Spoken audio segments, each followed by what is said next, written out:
하나님의 말씀은 요한복음 19장 31절입니다. 신약성경 182면 요한복음 19장 31절로 35절까지 봉독합니다.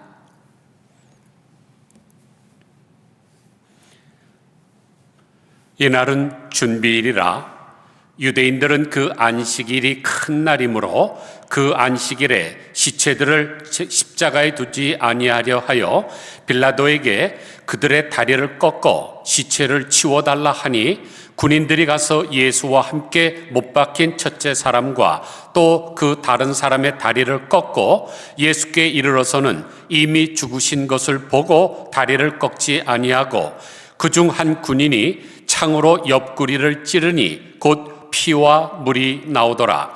이를 본 자가 증언하였으니 그 증언이 참이라. 그가 자기의 말하는 것이 참인 줄 알고 너희로 믿게 하려 함이니라. 아멘.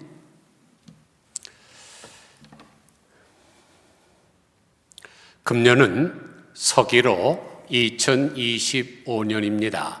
좀 더 정확히 말하면 AD 2025년이죠. 이 AD란 라틴어 아노 도미니의 약자인데 주님의 해라는 뜻입니다. 그러므로 예수님이 탄생하신 지 2025년이 되는 해라는 뜻입니다. 그런데 이 AD라는 역사의 기원을 제안한 사람은 6세기 로마의 수도원장이었던 디오니시우스 엑스쿠스입니다. 이 사람이 나라마다 연호가 다른 것을 보고 답답했습니다. 이 나라는 연호가 500인데 이제는 600이고 이러면 이 혼동이지 않겠습니까? 그래서 모든 사람이 공감할 수 있는 새로운 연호를 만들면 좋겠다고 생각을 했습니다. 그래서 예수님이 탄생하신 해를 역사의 기원으로 해서 연호를 정하자고 제안했죠. 이분이 이렇게 말한 이유가 있습니다. 왜냐하면 예수님이 탄생하신 것과 탄생 이전의 것은 전혀 다르기 때문입니다. 그런데 이 제안이 오랜 세월 동안 주목을 받지 못하다가 500년 전 지나서 11세기에 사람들에게 공감대가 형성되어서 받아들이게 됐습니다. 그래서 지금에 와서는 전 세계가 이 연호를 사용하고 있죠. 심지어 무신론자들까지 금년이 2025년이라고 이야기합니다. 그런데 이 디오니시우스보다 먼저 역사의 기원에 대해서 제안한 사람이 있습니다. 바로 빅토리우스라고 하는 수학자인데 이분은 예수님이 돌아가신 해로 역사의 기원을 삼자고 제안을 했습니다. 왜냐하면 이분의 볼 때는 예수님이 돌아가신 후에 더 개개인의 삶이 변화가 되고 세계 역사가 변화됐기 때문입니다. 우리가 구원을 받은 것도 예수님이 탄생했었기 때문에 받으셨습니까? 아니죠. 예수님이 십자가에 달려 돌아가셨기 때문에 받았습니다. 그런데 이 빅토리우스의 제안보다 사람들은 디오니시우스의 제안을 받아들이게 됐습니다. 왜 그럴까요? 불길한 죽음보다는 복된 탄생을 선호했기 때문입니다. 그래서 안타깝게 빅토리우스의 제안은 묻혀버리고 말았는데 사실 의미적으로 본다면은 빅토리우스의 견해가 더 타당합니다.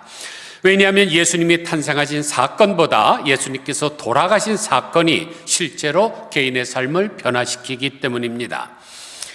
그래서 성경을 보면 빅토리우스의 제안처럼 십자가 사건 이후에 개인의 삶과 세계 역사에 큰 변화가 올 것을 암시하는 말씀들이 있습니다. 크게 두 가지인데 첫째는 마태복음, 마가복음, 누가복음 이 세 복음서 즉 공간복음에 나오는 상징적인 암시입니다. 바로 예수님께서 돌아가신 후에 성전에 나타난 징조죠. 마태복음 27장 50절과 마가복음 15장 38절과 누가복음 23장 45절을 보면 성소 휘장이 위로부터 아래까지 둘로 찢어졌다고 했습니다. 한 곳만 찾아보면 마태복음 27장 50절입니다.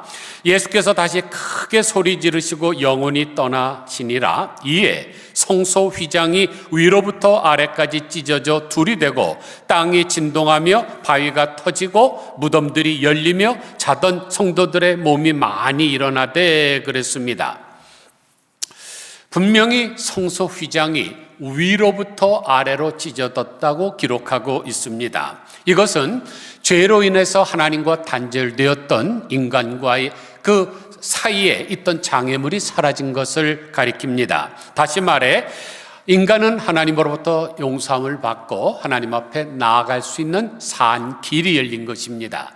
그래서 히브리서 10장 19절을 보니까 형제들아 우리가 예수의 피를 힘입어 성소에 들어갈 담력을 얻었나니 그 길은 우리를 위하여 휘장 가운데로 열어놓으신 새로운 살 길이요 휘장은 곧 그의 육체니라 그랬습니다. 이처럼 예수님께서 십자가에 달려 몸이 찢어 주심으로 말미암아 구원의 길이 열렸습니다. 둘째는 요한복음에 나오는 상징적인 암시인데 바로 오늘 본문인 19장 34절 말씀입니다. 그중 한 군인이 창으로 옆구리를 찌르니 곧 피와 물이 나오더라. 예수님이 이제 달려 돌아가시는 시간에 이제 6월절 해가 질 때가 점점 다가옵니다. 그런데 안식일에는 절대로 시체를 그대로 놔둘 수가 없으니까 죽는 것을 확인을 해야 되는데 십자가에 달려서는 그렇게 빨리 죽질 않습니다. 그게 십자가형이죠. 고통을 괴롭게 오래 만들어서 지나가는 사람들마다 그것을 보고 끔찍하게 느끼게 하기 위해서 그러는데 예수님 옆에 달렸던 2명의 강도도 살아 있었습니다. 그래서 그들의 다리를 꺾어서 죽여버렸죠. 그런데 예수님의 다리를 꺾으려고 봤는데 이미 돌아가셨습니다. 왜냐하면 시편에 예수님의 뼈는 꺾이지 않겠다고 예언했기 때문이죠. 그래서 로마 군인이 창으로 확인 사살을 합니다. 옆구리를 확 찔렀더니 피와 물이 나왔더라. 사람이 금방 죽은 후에 물과 혈청이 나오는 것은 당연한 일인데 왜 하필이면 사도 요한은 이것을 꼭 기록을 했을까요? 다른 공간복음서에 안 나오는 이야기를 기록해야만 했던 이유가 무엇일까요? 오랜 세월 신학계에서는 이 문제를 깊이 연구해 왔습니다. 결론은 사도 요한이 이 이야기를 통해서 예수님의 죽으심의 상징적인 의미를 전달하려고 했다는 것입니다. 그리고 사도 요한이 예수님의 죽으심의 상징적인 의미를 공간복음과는 다른 이야기를 통해서 전하려고 했다는 것입니다. 그러니까 공간복음은 성전의 휘장이 찢어진 이야기를 하고 있는데 요한복음은 예수님의 몸에서 물과 피가 나온 것을 이야기하고 있습니다. 결국 예수님의 죽으심의 의미를 공간복음은 성전의 징조에서 찾았다면 요한복음은 예수님의 몸 자체에서 찾은 것입니다. 그러면 이 두 가지 이야기가 잘 보면 오버래핑 되죠. 여러분 공간복음과 요한복음은 많은 학자들이 이것을 하나로 묶어서 사복음서를 한 복음으로 만들려고 노력했지만 절대로 성공하지를 못했습니다. 왜냐하면 공간복음은 네모형이라 그러면 요한복음은 세모형입니다. 이것이 같이 일치가 절대로 될 수 없습니다. 그럼에도 불구하고 예수님의 몸이 성전이라는 것은 통일됩니다. 요한복음 2장 19절을 보면 예수께서 대답하여 이르시되 너희가 이 성전을 헐라 내가 사흘 동안에 일으키리라. 유대인들이 이르되 이 성전은 46년 동안의 지역권을 내가 3일 동안에 일으키겠느냐 하더라. 그러나 예수는 성전된 자기 육체를 가리켜 말씀하신 것이라. 그러면 사도 요한은 피와 물로 예수님의 죽으심에 대해서 어떤 상징적인 의미를 전하려고 했을까요? 한마디로 예수님이 십자가에 달려 돌아가심으로 말미암아 믿는 사람들에게 주실 놀라운 선물을 상징한다고 할 수 있습니다. 우리가 예수님을 믿은 후에 얻는 두 가지 놀라운 선물이 있는데 바로 피와 물이 그 선물을 상징한다는 것입니다. 그러면 우선적으로 예수님이 돌아가셨을 때 흘렸던 피는 무엇을 의미할까요? 레위기 17장 11절에 정답이 나옵니다. 육체의 생명은 피에 있음이라 내가 이 피를 너희에게 주어 제단에 뿌려 너희 생명을 위하여 속죄하게 하였나니 생명이 피에 있으므로 피가 죄를 속하느니라. 한마디로 피는 곧 생명을 의미합니다. 그런데 특별히 제단에 뿌려진 피죠. 그것으로 인하여 죄인들의 죄가 다 사해지기 때문입니다. 이렇게 성경에서 피는 생명을 상징적으로 나타납니다. 그러므로 예수님께서 십자가에서 피를 흘리셨다는 것은 우리를 위하여 생명을 주셨다는 뜻입니다. 다시 말하면 우리에게 생명을 쏟아 부어주신 것이죠. 1988년 12월 7일 우리나라에서 88 서울올림픽이 일어나던 때에 아르메니아에서는 엄청난 대지진이 일어났습니다. 그 지진으로 인해서 5만 5천 명이 사망을 했는데 9층짜리 아파트가 무너지면서 철근과 콘크리트 밑에 깔린 어머니와 딸이 있었습니다. 겨우 삼각형 틈새 밑에서 숨을 쉬고 있는데 구조를 간절히 기다리고 있죠. 어머니인 페트로시아는 4살짜리 가이아니와 함께 그 틈새에서 숨을 쉬고 있었습니다. 그러나 하루가 지나고 이틀이 지나고 3일, 4일이 지나가는데도 구조의 손길은 아직 미치지를 못합니다. 그런데 옆에 있는 4살짜리 딸이 계속 한마디를 반복적으로 합니다. 엄마, 나 목말라. 엄마, 나 목말라. 엄마는 어떻게 할 줄 모르다가 그 옆에서 더듬으다가 깨진 유리 조각 하나를 발견합니다. 그래서 딸이 엄마 나 목말라 그럴 때마다 자기 손가락을 베서 그 피를 똑똑 떨어서 그 목을 좀 죽여줬습니다. 이들 모녀는 매몰된 지 14일 만에 구조가 되었는데 엄마의 손가락은 온통 다 골마 터졌고 피범벅이 되었죠. 그러나 가이아나는 어머니의 피 흘림 때문에 살아났습니다. 2000년 전에도 비슷한 사건이 있었죠. 죄인된 사람들이 스스로 구원하지 못할 때 우리 예수님께서 십자가에 달려 돌아가심으로 그 피를 우리에게 주셔서 우리가 새 생명을 얻게 되었습니다. 사도 요한은 요한복음 6장 53절에서 예수님께서 이미 이 사실을 분명하게 말씀하셨다고 기록하고 있습니다. 예수께서 이르시되 내가 진실로 진실로 너희에게 이르노니 인자의 살을 먹지 아니하고 인자의 피를 마시지 아니하면 너희 속에 생명이 없느니라. 여기서 우리가 한 가지 분명히 할 것이 하나 있습니다. 바로 예수님이 주신 이 생명은 우리가 세상을 태어날 때 가진 생명과는 다른 생명이라는 것입니다. 그래서 사도 요한은 이것을 구분하기 위해서 영생이라는 단어를 사용하고 있습니다. 그러니까 예수님께서 우리에게 주신 생명은 새 생명인데 그 생명은 바로 영생입니다. 그러면 영생이란 무엇일까요? 요한복음 3장 6절에서 이렇게 말씀하고 있습니다. 육으로 난 것은 육이요 영으로 난 것은 영이니 내가 내게 거듭나야 하겠다는 말을 놀랍게 여기지 말라. 한마디로 영생은 새롭게 거듭나면서 얻는 생명을 가리킵니다. 그런데 그 생명은 육으로 난 생명이 아니라 영으로 난 생명입니다. 우리가 어머니 모태로부터 태어난 생명을 목숨이라고 한다면 예수를 믿고 성령으로 거듭날 때 받는 생명, 이 생명은 영적인 생명입니다. 이 영적인 생명은 육적인 생명과 비교해 볼 때 두 가지 면에서 차이점이 있습니다. 첫째, 양적인 면에서 다릅니다. 목숨은 우리가 이 세상에서 죽어서 세상을 떠날 때 끝나죠. 그래서 목숨이 끊어진다라는 말을 씁니다. 그러나 영생은 이 세상을 떠난 후에도 계속됩니다. 아니, 세상을 떠난 후에 더 활짝 피어나지요. 누에 꼬치에서 벗어난 호랑나비가 하늘을 자유롭게 날듯이 우리가 죽은 후에 도리어 영생은 본격적으로 풍성히 누려지게 됩니다.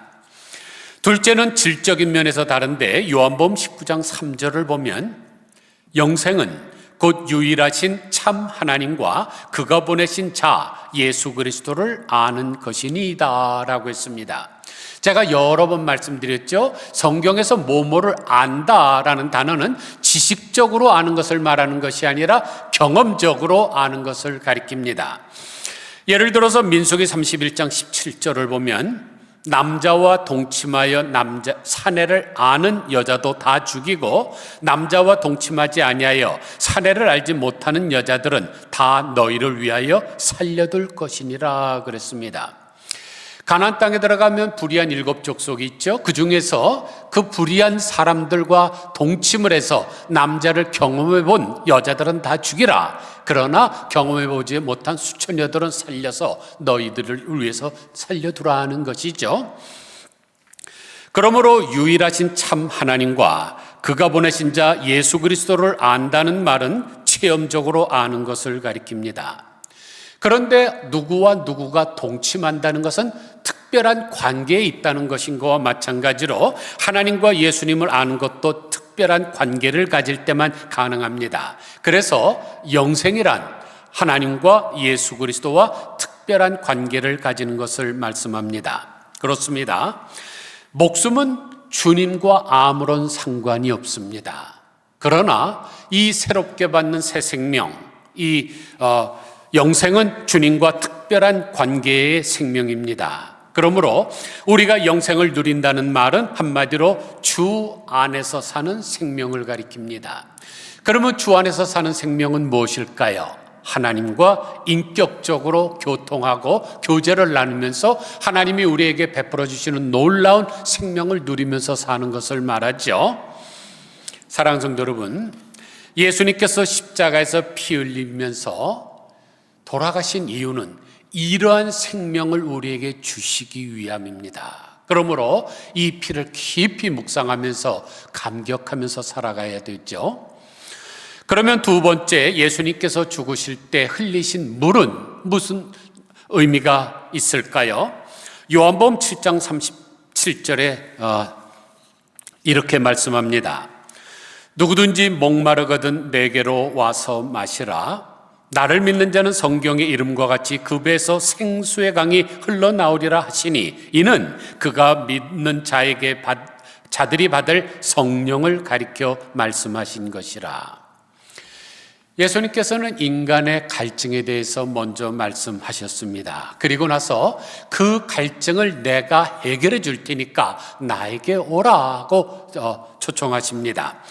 그러면서 예수님을 믿으면 생수가 그 속에서 흘러나와 갈증을 근원적으로 해결될 것이라고 말씀하셨습니다.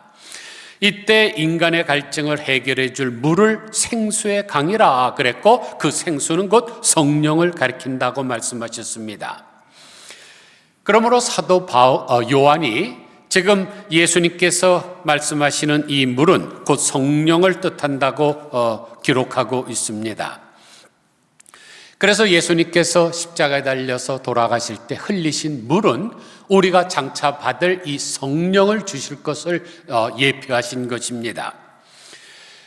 요한복음 4장에 보면 여러분 잘 아시는 수가성이라고 하는 그 성에 사는 한 여인이 나옵니다. 정오가 됐습니다. 이스라엘은 너무나 더워서 낮에는 사람들이 활동하지 않고 낮잠을 자든지 쉬는데 이 여인은 그때 물을 길러 나왔습니다. 예수님께서는 이 여인에게 물을 달라고 하시면서 오히려 내가 생수를 줄 수 있다고 말씀하십니다. 이것이 말하는 것이 무슨 뜻일까요? 인간이 느끼는 갈증 말고 또 다른 영적인 갈증이 있다는 것이죠. 바로 영혼의 갈증입니다. 지금 예수님께서 이 여인의 깊은 곳에서 영혼의 갈증이 있음을 말씀하려고 하시는 것입니다. 그래서 예수님이 내 남편을 데리고 오라 그랬죠. 그런데 이 여인이 없다고 이야기를 합니다. 예수님께서 정곡을 찌르죠. 너에게 남편이 5이 있었는데 지금 살고 있는 남자도 내 남편이 아니라 그럽니다. 실제로 이 여인은 부정한 여인이죠. 성적인 문란함 때문에 여러 번 결혼과 이혼을 거듭을 했습니다. 그리고 지금도 남편 아닌 남자와 살고 있습니다. 그래서 사람들의 이목이 두려워서 다른 사람 다 쉬고 자는 시간에 물길로 왔던 것입니다. 그러니까 이 여인의 깊은 곳에는 죄로 인한 고통이 있었습니다. 어떻게든지 그것을 해결해 보고 싶은 욕망이 있었습니다. 예수님께서 이 영혼의 갈증을 말씀하고 있는 것입니다. 그래서 요한복음 4장 14절을 보면 예수님께서 이 여인에게 이렇게 말씀하셨습니다. 내가 주는 물을 마시는 자는 영원히 목마르지 아니하리니 내가 주는 물은 그 속에서 영생하도록 솟아나는 샘물이 되리라. 예수님께서 영적인 갈증을 해결해 주실 물을 주시겠다는 것인데 그 물이 무엇입니까? 바로 성령이십니다.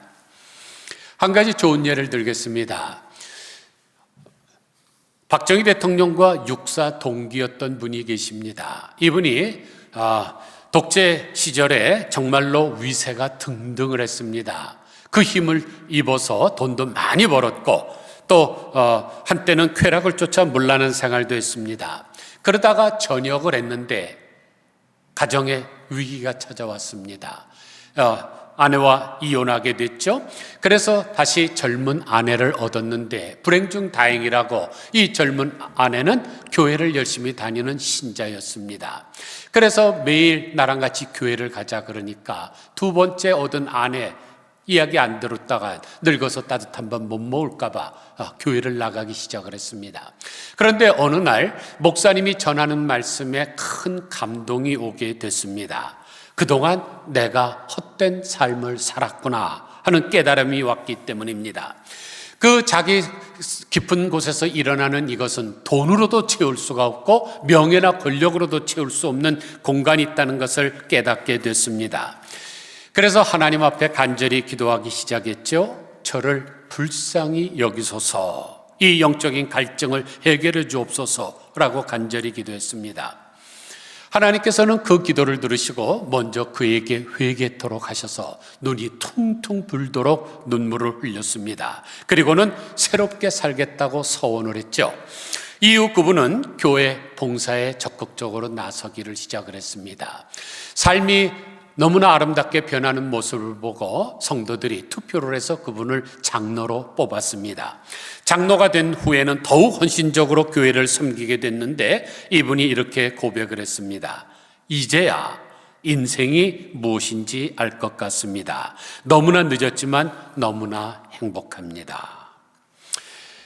이처럼 우리가 회개를 하면 하나님께서는 우리에게 생수를 마시게 해주십니다. 바로 성령을 보내셔서 우리 깊은 곳을 충만하게 하시는 거죠. 그로 말미암아 영적인 갈증이 해결되고 늘 내 잔이 넘치나이다 라고 고백하는 삶을 살게 됩니다. 사랑하는 성도 여러분, 이 모든 일들은 예수님께서 십자가에 달려 돌아가시면서 피와 물을 흘리셨기 때문에 가능했던 것입니다. 그러므로 이 물을 묵상하시면서 깊은 감사의 성령 충만한 삶을 누리시기를 바랍니다. 아무쪼록 오늘 저희가 성찬식을 거행하는데 예수님이 찢기신 살과 흘리신 물과 더불어서 이 생수, 우리 속에서 영원히 샘솟아 나는 성령을 받은 것을 감사하면서 살아가는 우리 모두 다 되시기를 주님의 이름으로 간절히 축원드립니다. 기도하겠습니다. 하나님 아버지, 지금 전 세계가 금년도 AD 2025년이라고 고백하고 있습니다. 심지어 무신론자들, 공산주의자들도 사용하고 있는 줄 압니다.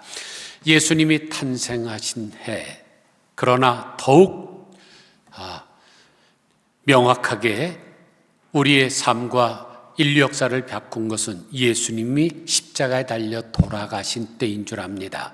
신약성경도 마태복음 1장 1절로 시작하는 것이 아니라 마태복음 27장에서 시작합니다. 예수님께서 돌아가신 다음부터 이제 구약의 모든 예언들이 성취됐기 때문입니다. 하나님 아버지, 예수님이 십자가에서 흘리신 피와 물을 묵상하게 하여 주옵소서.